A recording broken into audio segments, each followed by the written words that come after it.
वाशिम जिल्ह्यातील पिंपरी सरहद परिसरात यंदाच्या खरीप हंगामात चौथ्यांदा मोठा पूर आलेला असून शेकडो एकर शेती पाण्याखाली गेलेली आहे। ड्रोन कॅमेराने टिपलेल्या दृश्यात या पुराची भीषणता दिसून येते। सोयाबीन, तूर, हळद ही पिकं पूर्णतः नष्ट झाल्याचं दृश्यात दिसतंय। वारंवार पूर येत असल्यामुळे या भागातल्या नदीकाठी शेती नापीक व्हायची भीती निर्माण झाली आहे।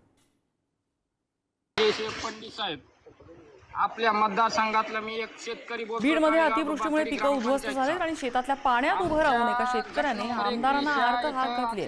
शेतकऱ्यांना जगावं की मरावं हे आमदारांना त्यांनी प्रश्न विचारलाय। आम्हाला मदत करा अशी मागणी या शेतकऱ्याने केली। बीडच्या गेवराईमधील काळेगाव परिसरात अनेक शेतात पाणी साचलंय, त्यामुळे एक हवालदिल शेतकऱ्यानं आमदार विजयसिंह पंडित यांच्याकडे मदतीची विनंती केलेली आहे। आमच्या खर्च झालेल्या भरपाई करून द्यावी। पंडित साहेब, आपल्या मतदारसंघातला मी एक शेतकरी बोलतोय, काळेगाव डुब्बाथडी ग्रामपंचायतचा।